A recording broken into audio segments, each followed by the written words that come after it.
Le président déchu Alpha Condé ne sortira pas du territoire. C'est ce qu'a annoncé au soir du vendredi 17 septembre la junte au pouvoir en Guinée à la nouvelle mission de la CEDEAO dépêchée dans le pays.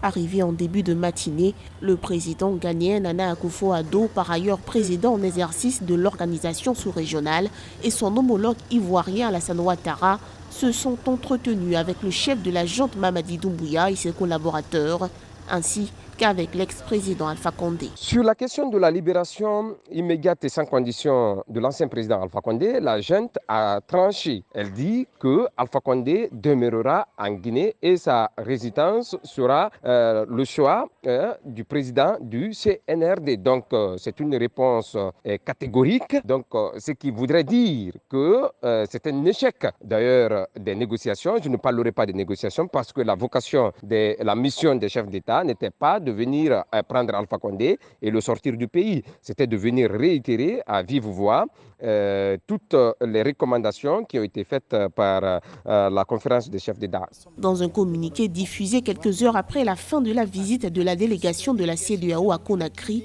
la junte a rassuré l'opinion internationale.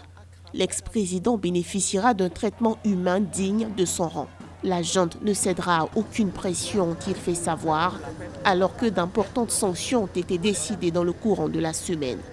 Aujourd'hui, il faudrait parler d'un blocus entre la CEDEAO et la junte au pouvoir. On a vu la réponse également liée à la question du gel des avoirs et l'interdiction de voyage imposée aux membres de la junte au pouvoir. C'est une réponse qui n'est pas du tout diplomatique, encore moins courtoise, parce que la junte dit qu'elle n'a aucun compte à l'étranger et que les officiers qui ont décidé de prendre le pouvoir sont en Guinée et resteront en Guinée. La délégation de la CEDEAO a toutefois qualifié de francs et fraternels ses entretiens avec les putschistes, puis assuré de la poursuite des discussions en vue d'un retour rapide à l'ordre constitutionnel.